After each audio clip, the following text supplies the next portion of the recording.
రాబోయే ఎన్నికల్లో పొద్దుటూరులో ఏ పార్టీ గెలవచ్చు? వైసీపీ. పొద్దుటూరు పట్టణంలో ఎక్కువగా టీడీపీ ఉంది. రాజమౌళి గారి పాలన ఎలా ఉందన్న? ఆయప్ప ఏం అభివృద్ధి చేయలే పొద్దుటూరులో. పొద్దుటూరు అభివృద్ధిని 100 కోట్ల 1000 కోట్ల అభివృద్ధి చేసిన 1000 కోట్ల రూపాయల అభివృద్ధి. పొద్దుటూరులో దాదాపు ఏ వీధిలో సక్రమంగా రోడ్లు లేవు. అతను టికెట్ అయ్యారు చెట్టి గారు ప్రభుత్వంతో టికెట్ వాళ్ళ వయసు వాళ్ళ తప్ప మిగతా వాళ్ళకి రావాలి. పోయి ధైర్యం ఉంటే కూడా చెప్పుకొని మా వీధిలో లేదని వేయించుకోవచ్చు. కొంత చెల్లెల్లి రోడ్డు ఎక్కి అడుగుతాను దానికి న్యాయం తెలుసు. అయ్యా రాజకీయ నాయకుడు అన్నాక ప్రతి ఒక్కరికి వాడిని చూపించాడు, ప్రజలకు సేవ చేస్తాడు. పార్కు చూడుకోండి, శివాలయం రోడ్లు చూడుకోండి, అన్ని చూడుకోండి.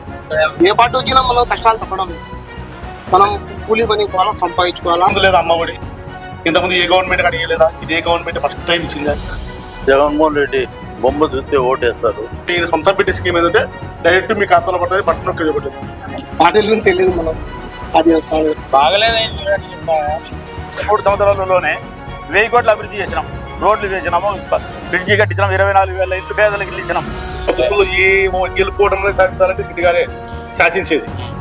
బాగానే చేసాను, పథకాలు బాగా మంత్రి అయ్యే అవకాశాలు ఉన్నాయి. ఇందుకని 14లో ఏం చేసినారు చంద్రబాబు గారు? ఉత్తమిత్రులను బట్టి అల్లరైతాం గొప్ప అని మనకు డాయరు బడి అని చంద్రబాబు నాయుడు అధికారం. పంచుతారు 4,000 2,000 ఇస్తున్నారు డబ్బులు. అది 5,000 మనకు ఏం బాధ. వాళ్ళ పిల్లలు తప్పినప్పుడు ఈయన ఆయన నిలబడిపోతాయి. వాళ్ళే ఒప్పుకుంటున్నారు. మళ్ళీ వాళ్ళే మా వాడు చాలా చిన్న పిల్లలు వాళ్ళే మన చుట్టూ ఎంత పెంచుకున్నా 50 రూపాయలు కూలి, చిన్న చెట్టుకున్న 50 రూపాయలు కూలి, వ్యతిరేకత ఎంతున్నా కూడా గెలుపు మాది. ప్రొద్దుటూరుకి నీరు తెప్పించిన ఘనత ఒక రాజ్యములు శివపుర సరిత ఎవరికి? మన చిన్న ఆయన సంపలేదు, వాళ్ళ చిన్న ఆయనే కావాలి. నీకు ఉద్యోగం చెప్తా అనుకున్నాను, వాడు నీ రాష్ట్ర రాజధాని ఇదంటారు. అమరావతి చెప్తా, అమరావతి మళ్ళీ ఇది కర్నూలు ఎందుకు వినాలి జగన్ అంటారు. ఆ కర్నూలుకి రాజధాని సార్ అంటారు. మళ్ళీ కర్నూలు రాజధాని అమరావతి ఎందుకంటే అంటారు. ఏమని చెప్పాలో జవాబు చెప్పు. వ్యతిరేకత అనేది పిల్లోడు పెద్దోడు అయినంత వరకు వ్యతిరేకత వస్తుంటుంది. తల్లిదండ్రుల దగ్గర పిల్లోడు చిన్నోడుగా ఉండేప్పుడు వ్యతిరేకత ఉండదు. అటలు ఇంకొక 10 మంది వచ్చినా రాజ్యములు పట్టాలని ఎదుర్కోలేవు. రాష్ట్రం మొత్తం క్రిస్టియన్ వెళ్తున్నాయి. ఇప్పుడు వాళ్ళకి వచ్చేసి రెడ్డి ఓట్లు క్రిస్టియన్ ఓట్లు ఒక్క బలం. అది ఎన్ని వర్గాలు ఉన్నాయి, వైఎస్ఆర్ ఏకగ్రీవంగా గెలుస్తుంది.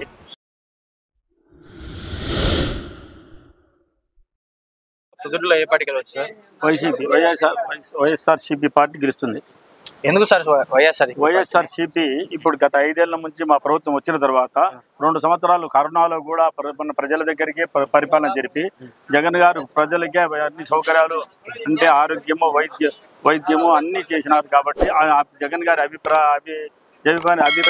అభిప్రాయం జగన్ గారి పైన అభిమానంతో అందులో ప్రొద్దుటూరులో మా ఎమ్మెల్యే గారు ప్రజల ధ్యేయమే పనిచేస్తున్నారు. కాబట్టి ఎమ్మెల్యే గారు మా అభివృద్ధిని పొద్దుటూరు అభివృద్ధిని 100 కోట్ల 1000 కోట్ల అభివృద్ధి చేసినారు, 1000 కోట్ల రూపాయలతో అభివృద్ధి చేసినారు. కాబట్టి మళ్ళీ 3వ తూరి లక్కీ ఛాన్స్గా హ్యాండ్టిక్ కొట్టి రాజమౌళి గారు మళ్ళా ఎమ్మెల్యే గారు గెలుస్తారు. తిరిగి మంత్రి అయ్యే అవకాశాలు ఉన్నాయి. ఎందుకంటే ఇంతవరకు మా పొద్దుటూరికి మంత్రి పదవి లేదు మా జిల్లాలో. ఇప్పుడు మా రాజమౌళి గారికి ఖచ్చితంగా మంత్రి పదవి వస్తుంది.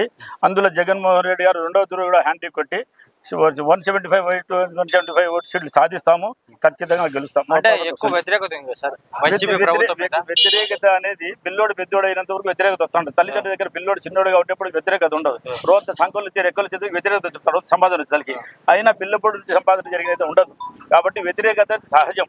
ఈ వ్యతిరేకతను కూడా మేము దిగమింగి అంటే ఈ సంక్షేమ పథకాల వల్ల మేము ఇంకా చేసేది అభివృద్ధి కూడా చేస్తున్నాం. అభివృద్ధి కూడా చేస్తాము. రాష్ట్రం కూడా అభివృద్ధిలో GSTలో కూడా ముందుంది, ప్రతి దాంట్లో ముందుంది. ఒక 17 మెడికల్ కాలేజీలు కట్టినాము, 8 హార్బర్లు కట్టినాము, అన్నీ చేసినాము. కాబట్టి అభివృద్ధిలో ఉంది, ప్రజల సంక్షేమంలో కూడా బాగుంది. కాబట్టి డెఫినెట్గా ఖచ్చితంగా గవర్నమెంట్ వస్తుంది. మా రాజమౌళి గారు భారీ పేరుతో గెలుస్తారు. అంటే రాజమౌళి గారు 10 ఏళ్ల పాలనలో పొద్దుటూరులో జరిగిన అభివృద్ధి ఏంటి సార్? 10 ఏళ్ల పాలన అంటే 5 ఏళ్ల పాలన మాకు యాంటీ గవర్నమెంట్లో ఉన్నాం. అవును. మళ్ళీ తర్వాత 5 ఏళ్ల పాలనలో 2 సంవత్సరాలు మేము కరోనాలో ఉన్నాం. ఈ 3 సంవత్సరాలలోనే 1000 కోట్ల అభివృద్ధి చేసినాం. రోడ్లు వేసినాము, బ్రిడ్జి కట్టించినాం, 24,000 ఇల్లు పేదలకు ఇల్లు ఇచ్చినాం, నీటి సౌకర్యం ఇచ్చినాం, కొత్త మార్కెట్ కడతాం, ఆర్టీసీ బస్టాండ్ కడతాం, బ్రిడ్జి కడతాం, వేమన కాలేజీకి 60 లక్షల రూపాయలు 6 కోట్ల రూపాయలు వేమన కాలేజీ కడతాం, GSNR కాలేజీ కట్టాం, పార్కు 4 కోట్ల రూపాయలతో అభివృద్ధి చేసినాం. టోటల్గా 1000 కోట్లు నాన్ డిబిటీ కింద అంగా ఒకటి అభివృద్ధి చేసినాం. రోడ్లు, కాలువలు, టౌన్లో ఎక్కడ కూడా శుభ్రతగా ఉండాలి. కాబట్టి డెఫినెట్గా గెలుస్తాం. అంటే పొద్దుటూరులో టీడీపీలో ఎక్కువ వర్గాలు ఉన్నాయి కదా సార్? సురేష్ నాయుడు కానీ, వరదల రెడ్డి కానీ, లేకుంటే మాకు పోటీనే కాదు, ఎన్ని వర్గాలు ఉన్నాయి, వైఎస్ఆర్ ఏకగ్రీవంగా గెలుస్తుంది. మాకు పోటీనే కాదు. అంటే ఇంతమంది గుంపులు ఎన్ని గుంపులని ఎన్ని పార్టీలున్నా కూడా చంద్రబాబు గారికి పూర్తి వ్యతిరేకత, జగన్ గారి పైన పెద్ద అభిమానం ప్రజలకు ఉంది. చంద్రబాబును ఎవరు నమ్మరు. మా నాయకులు ఇక్కడ పొద్దుటూరులో ఉన్న నాయకులు ఎవరేం చెప్పినా కూడా చంద్రబాబును నమ్మి ఓటేసేటోళ్ళే లేరు. అంటే మేనిఫెస్టో అనేది టీడీపీ మేనిఫెస్టో చాలా అట్రాక్టివ్ గా ఉంది కదా సార్. టీడీపీ మేనిఫెస్టో కానీ అభివృద్ధిగా కనబెట్టినట్టు ఉంటుంది. కానీ 14లో ఏం చేసినారు చంద్రబాబు గారు? 14లో ఏం చెప్పినారు? చంద్రబాబు లాస్ట్ వచ్చేసి పశువు గుంపు 10,000 లెక్క పెట్టి అందరినీ నామాలు పెట్టినాడు. ఏమి చేయలేవు, జాబ్ వస్తుంది, ఇది చేస్తాం అది చేస్తాం అన్ని చెప్పినాడు. ఏమి చేయకుండా పోయినాడు. కాబట్టి చంద్రబాబుకైనా ప్రజల మీద అభిప్రాయం దురభిప్రాయం ఉంది. కాబట్టి చంద్రబాబుకు ఓట్లు వేయరు. అంటే మేనిఫెస్టో నమ్మే పరిస్థితులు లేదు. మేనిఫెస్టో చంద్రబాబు మేనిఫెస్టో నమ్మే ప్రసక్తే లేదు. ప్రజలు సార్ ప్రజలే మేం కాదు ఓటేసేది, ప్రజలు మేం కాదు కదా. ప్రజలు ఓటేశారు కాబట్టి ప్రజలు మేనిఫెస్టో చంద్రబాబు మేనిఫెస్టోను ప్రజలు నమ్మే పరిస్థితి లేదు. కాబట్టి ఇక్కడ ఎన్ని నాయకులు ఏం చేసినా కూడా తెలుగుదేశం గెలిచే పరిస్థితి లేదు. ఓవరాల్ గా వైసీపీ ప్రభుత్వానికి ఎన్నిసార్లు రావచ్చు సార్ రాబోయే ఎన్నికల్లో? మాకు 130 వస్తాయి. 130 డెఫినెట్. అంటే చాలా చోట్ల వ్యతిరేకత ఉంది. ఎన్ని వ్యతిరేకతలు ఉంటాయి నా చాలా ఇప్పుడు ఎంత మన చుట్టూ ఎంత పెంచుకున్నా 50 రూపాయలు కూలి, చిన్న చెట్టుకున్న 50 రూపాయలు కూలి, వ్యతిరేకత ఎంత ఉన్నా కూడా గెలుపు మాది. మీ పేరునా? నా పేరు సి దేవభూషణం. రాబోయే ఎన్నికల్లో ప్రొద్దుటూరులో ఏ విధంగా ఉండబోతుంది? ఏ పార్టీకి వెళ్ళబోతుంది? పొద్దుటూరు పట్టణంలో ఎక్కువగా టీడీపీ ఉంది. టీడీపీ వస్తుందని అందరూ రావాల చంద్రబాబు అని అంటున్నారు. ఎందుకు టీడీపీ ఇక్కడ రాచమల్లి శివప్రసాద్ రెడ్డి గారి పాలనలో అభివృద్ధి లేకుంటే? ఏం అభివృద్ధి చేయలే. పొద్దుటూరులో ఏ వార్డుకు పోలే. ఊరికి ఎమ్మెల్యే అనేది వాళ్ళ ఏరియాలు చూసుకుంటా కూర్చో ఉన్నాడు. ఎందుకంటే జగన్మోహన్ రెడ్డి బొమ్మ చూస్తే ఓటేస్తారు అనే విధం ఒకనాడు ఆయన చెప్పిన మాట ఈయన నమ్మకంగా ఉంటాడు. ఈరోజు ఏ వార్డుకు వచ్చినట్టు పలానా వార్డుకు అనేది లేదు ముఖ్యంగా. కాబట్టి ఆయన ఎమ్మెల్యేను అనే పదంలో అధికారంలో ఉన్నారు కాబట్టి ఆయన చెల్లుతుంది. కాబట్టి ఏం రావడం లేదు. ఏ మాత్రం ఎక్కడే కానీ రోడ్లు కానీ వేసినట్టు కానీ మంచినీళ్ళు కనిపెట్టి రోడ్డు అంతా దోగి గబ్బు పట్టించి రోడ్డు అంతా చల్లా చెదరైపోయింది, సరిగా లేదు. మరి నీళ్లు కూడా ఇడసలే. అన్ని అబద్ధాలు ఆడుతున్నారు. ప్రతి ఒక్కటి అబద్ధమే ఆడతారు. కాబట్టి టీడీపీ రావాలనుకున్నాం మేము. అయితే టీడీపీ కూడా పొద్దుటూరులో సర్వేలో చూస్తే టీడీపీ చంద్రబాబే రావాలా, చంద్రబాబు వస్తే మాకు బాగుంటుంది అంటున్నారు. రాబోయే ఎన్నికల్లో పొద్దుటూరులో ఏ పార్టీకి వచ్చినా వైసీపీనే గెలుస్తారు. ఎందుకు వైసీపీ? జగన్ అన్ని రకాలుగా ప్రజలకు సేవ చేసినారు కాబట్టి వైసీపీనే గెలుస్తారు. ఇక్కడ లోకల్ గా రాచమల్లి గారు ఎటువంటి సేవలు చేశారు, ఎటువంటి అభివృద్ధి కార్యక్రమాలు చేశారు? ప్రొద్దుటూరులో దాదాపు ఏ వీధిలో సక్రమంగా రోడ్లు లేవు రాచమల్లి రాకముందు వరకు. ఇప్పుడు నువ్వు ప్రొద్దుటూరులో ఎక్కడైతే తినా ప్రతి వీధిలో సిమెంట్ రోడ్లు ఉన్నాయి. రోడ్లు అన్ని బాగుపడినాయి, కాలాలు ఉన్నాయి, అన్ని చోట్ల ఉన్నాయి. ఏదో 1-2 లేవు. అవి కూడా చెప్తే బేపిస్ అని చెప్తారు. రాజమల్లి పోయి ధైర్యం ఉంటే కూడా చెప్పుకొని మా వీధిలో లేదని చెప్పి బేపించుకోవచ్చు. అంటే ఆయనపై కొంచెం వ్యతిరేకత ఉంది కదా. ఏదానికి ఉందంటారు మీరు? అంటే అక్కడక్కడ కొంచెం తిరగలేదు, కొంచెం దౌర్జన్యాలు కబ్జాలు చేస్తాడని చెప్పేసి కొంచెం రాజకీయ నాయకుడు అన్నాక ప్రతి ఒక్కరికి వాడు చూపించుకునే రాజకీయం దౌర్జన్యం చూపించాడు, ప్రజలకు సేవ చేశాడు. ఆ రకంగా రాచమల్లి ప్రసాద్ రెడ్డి ఖచ్చితంగా సేవ చేశాడు. అయితే ఆయన గెలుస్తారంటారు రాచమల్లి గారు? 100% గెలుస్తాడు రాచమల్లి ప్రసాద్ రెడ్డి. లేదు. టీడీపీలో బలమైన నాయకులు ఉన్నారు కదా, ఎక్కువ వర్గాలు ఉండి. అటోళ్ళు ఇంకొక 10 మంది వచ్చినా రాచమల్లి ప్రసాద్ రెడ్డి ఎదుర్కోలేరు. అటోళ్ళు 10 మంది వచ్చి ఎదుర్కోలేరా? మరి స్టేట్ లో కూడా జగన్ ఎవరు ఎదుర్కోలేరు. స్టేట్ లో కూడా 4 పార్టీలు కలుపుకొని పోటీ జగన్ మీదకి ఎదురుగా పోటీకి వచ్చినా కానీ జగన్మోహన్ రెడ్డిని ఎదుర్కొనేటోళ్ళు లేరు. మీ పేరునా? రాబోయే ఎన్నికల్లో పొద్దుటూరులో ఏ పార్టీకి వచ్చినా? ఎందుకు తెలుగుదేశం? తెలుగుదేశం ఎందుకన్నా? ఒకసారి చూడాలని ఉంటాయి కదా ఎవరికైనా ప్రజలకు. అంటే 20 ఏళ్ళ ఆయన పాలన చూశారు కదా, అలా కూడా ఉంటుంది కదా. అంటే రాచమల్లి గారి పాలన బాగాలేదా? బాగలేదని మేమేంటి చెప్తాం, బాగలేదు మేమేంటి చెప్తాం. అంటే ఈసారి తెలుగుదేశం ఓటు వేయాలంటే ఆయన ఓడిపోవాల్సింది కదా. ఆయన బాగలేకుంటేనే కదా ఆయన తెలుగుదేశం పార్టీ రావాలి. ఎవరో ఒకరు గెలుస్తారు, ఎవరో ఒకటి మామూలు కామన్ ఇద్దరు గెలుస్తారు కదా. ఇద్దరు గెలవరు, ఒకరే గెలుస్తారు కదా అంటున్నా. ఇద్దరు గెలుతారని కూడా వాళ్ళ ఆశ. ఎవరో ఒకరు ఒక్కరే గెలుస్తారు. మరి రాచమల్లి గారి పాలన ఎలా ఉందన్నా? మనకైతే తెలీదా? జగన్ గారి పాలన ఎలా ఉందన్నా? జగన్ పాలన ఏం బాగలేదా? ఆయన పాలనలో ఏం బాగలేదు? ఏం బాగాలంటే ఏం చెప్పాలి నీకు? ఏది విద్యా దీవెన కానీ వసతి దీవెన కానీ ఏది రావడం లేదు. వాళ్ళ వయసు వాళ్ళకి తప్ప మిగతా వాళ్ళకి రావడం వైసీపీలో తప్ప మిగతా వాళ్ళకి రాదు. మిగతా రావడం. అయితే రాబోయే ఎన్నికల్లో స్టేట్లో ఏ పార్టీ గెలవచ్చు? చంద్రబాబు వచ్చి జగన్ వీళ్ళిద్దరు ఎవరు గెలవచ్చు? చంద్రబాబు నాయుడు సార్. చంద్రబాబు నాయుడు. చంద్రబాబు వస్తే ఇవన్నీ అమలు చేస్తారని నమ్ముతున్నారా?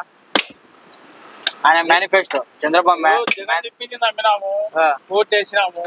ఇప్పుడు మాకైతే జగన్ మీద అసంతృప్తి ఉంది. ఈసారి తెలుగుదేశం అనుకున్నాము. చేర్చే మళ్ళా బేసం చేయకపోతే రేపు మళ్ళీ వేరే పార్టీకి వెళ్తాం. మళ్ళీ వేరే పార్టీకి వేస్తారా? అంతే అంటారా? అంతే. నా పేరు షేక్ గండిగూడ ఖాజా మొయిద్దీన్. రాబోయే ఎన్నికల్లో పొద్దులో ఏ పార్టీ గెలవచ్చునా? వైఎస్ఆర్సీపీ.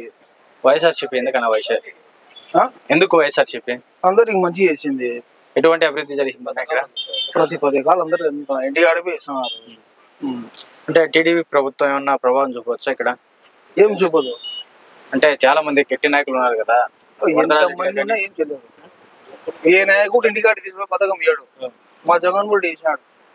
రాజమౌళి శివప్రసాద్ రెడ్డి పాలన ఎట్లా ఉంది ఇక్కడ? 100%, 100కి 110% ఉంది. ఆయన పాలనలో అభివృద్ధి ఏమైనా జరిగింది ఇక్కడ?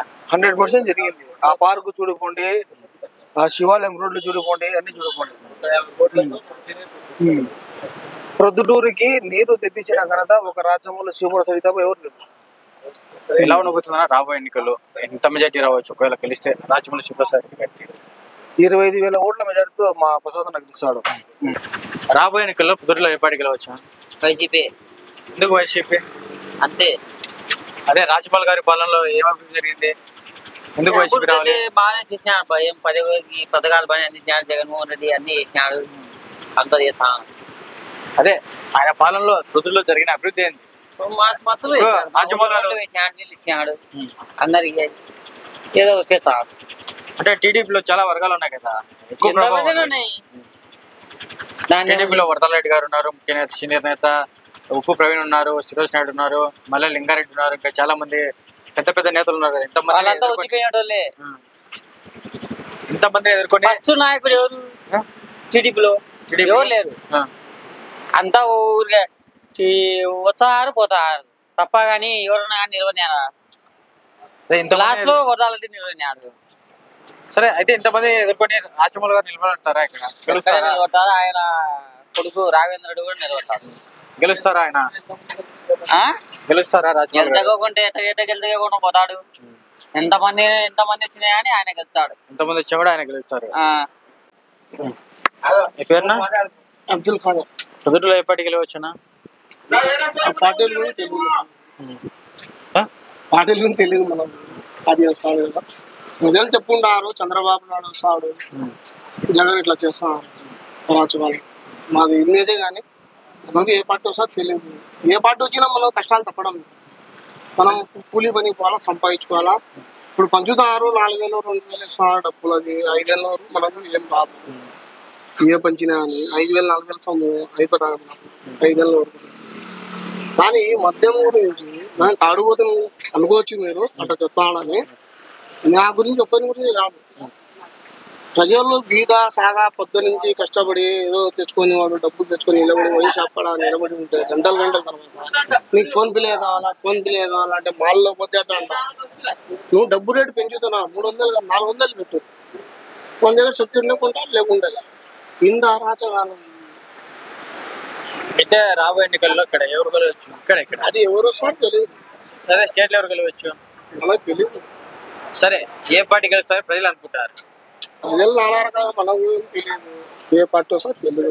ఏ పార్టీ ఎవరు వచ్చినా మన పని మనకు తప్పదు. కూలీ నాకు తీసుకోవాలి. సరే, ఓకే. మీ పేరునా? పట్టాభిరామయ్య. రాబోయే ఎన్నికల్లో పొద్దుటూరులో పరిస్థితి ఏ విధంగా ఉంది? ఏ పార్టీ గెలవబోతుంది? పొద్దుటూరే కాదు నైనా రాష్ట్రం మొత్తం మీద జగన్ కి అయితే ప్రతికూల పరిస్థితి లేదు. ఎందువల్ల అంటే అతను చేసినట్టు అంటే కొన్ని చేసినారు, బటన్ నొక్కేవి కొన్ని చేసినారు, కానీ అతనికి ప్లస్ వాళ్ళ ఇంట్లో వాళ్ళే, మైనస్ వాళ్ళ ఇంట్లో వాళ్ళే. సొంత చెల్లెళ్ళే రోడ్డు ఎక్కి అడుస్తానే కానీ దానికి న్యాయం జరగలేదు. ఇంకొకటి అధికారము వాళ్ళదే. వాళ్ళ ప్రతిపక్ష నాయకుడు అయితే కాదు కదా జగన్మోహన్ రెడ్డి. అధికార పార్టీతో సొంత చిన్నాయన సంబంధించడానికి ఇంతవరకు అధికారంలోని ఏం చేయలేకపోయినాడు. లాస్ట్ టర్మ్ 5 ఏళ్ల క్రితం వచ్చేసి ఇదే అధికార పార్టీలో చంద్రబాబు నాయుడు ఎలక్షన్ల టైంలోనే జరిగింది. కోడ్ వచ్చేసరికి మొత్తం ఆధారాలు సహా పక్కన ఉన్నాయి సిబిఐ దగ్గర. సిబిఐకి ఇంత నీచాతి నీచంగా ఉంటుందని ఎవరు అనుకోలేదు కదా.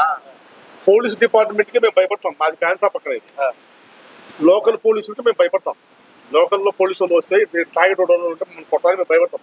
ఒక CBI central bureau of investigation అంటారు.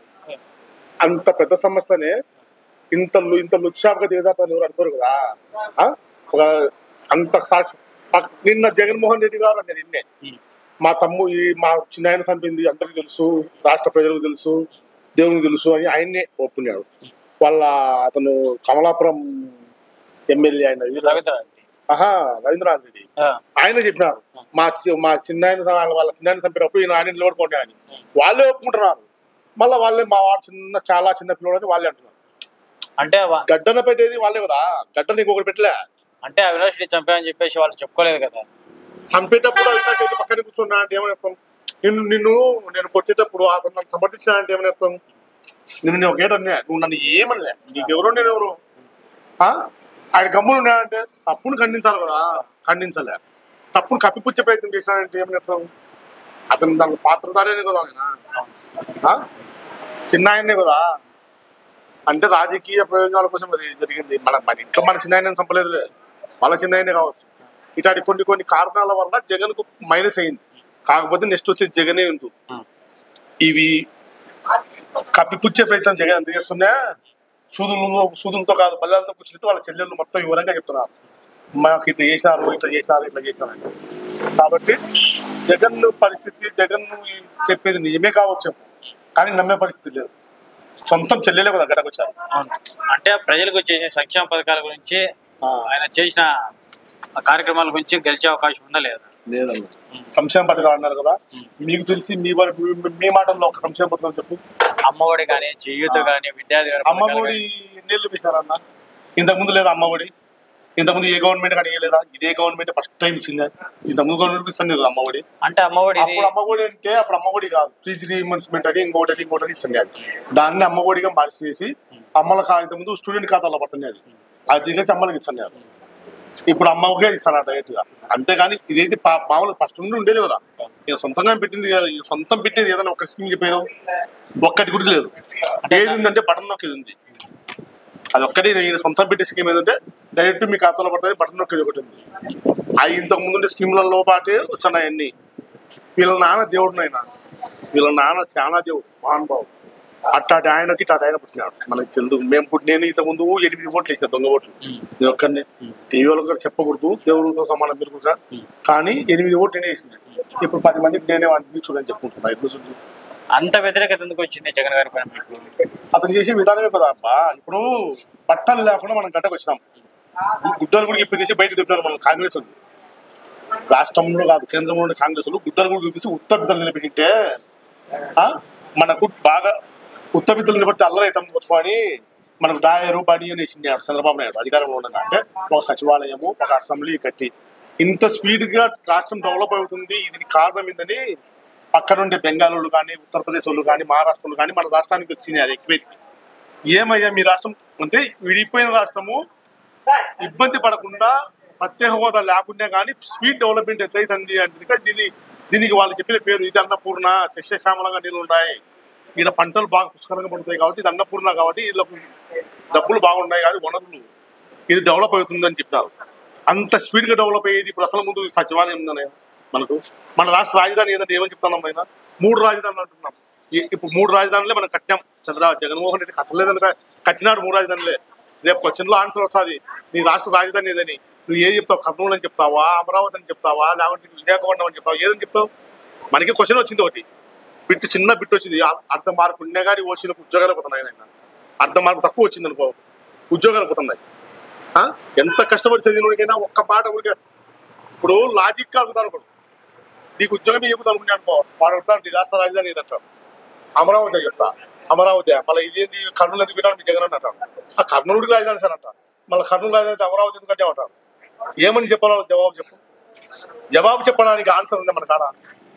ఒక్క రాజధాని ఏదో ఒకటి సార్, అది ఒకటి పెట్టినాడు, దాన్ని పక్కన కొట్టాల్సిన అవసరం మనకు లేదు. దాన్ని నువ్వు ఇంప్రూవ్మెంట్ చేసి నింటే ఇప్పుడు కాదు, ఒక 30 ఏళ్ళు జగన్ సీఎం. నాన్న చంపుకుంటే నిలిచిపెట్టేసాయి. ఒక్క రాజధాని డెవలప్మెంట్ చేసినట్టే ఇంకా 30 ఏళ్ళు జగనేసి. నువ్వు దాన్ని ఎవరి మాటలు విన్నారో ఏం మనకు తెలియదు. మనకెందుకు అయింది, మనం ఆయన కాలి కోటి సరిపోం. ఆయన చేసే విధానాలు చెప్పుడు మాటలతో రాజధాని మనకు లేకపోవడమే 30లో 75% పాయింట్, అదే 25 పైసలు మాత్రమే వాళ్ళ చిన్న మాట. మరి లోకల్ గా చూసుకుంటే ఏ పార్టీ గెలవచ్చు? లోకల్ గా ఇక్కడ వీళ్ళిద్దరు అభ్యర్థులలో లోకల్ గా చూసుకుంటే వాళ్ళ చెల్లెలు దెబ్బ ఖచ్చితంగా టీడీపీ వస్తాయి. ఇక్కడ రాజమౌళి గారు రాదా? రాజమౌళి గారికి ఇక్కడ సానుకూలత బాగానే ఉంది, కానీ శెట్టి గారిలో వ్యతిరేకత ఉంది.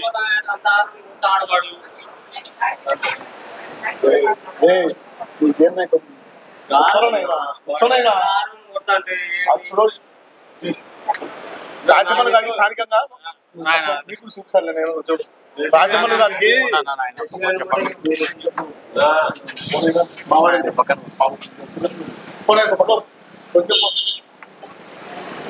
రాజమౌళి గారికి సానుకూలత కన్నా ప్రతికూలత కన్నా సానుకూల ఎక్కువ ఉంది.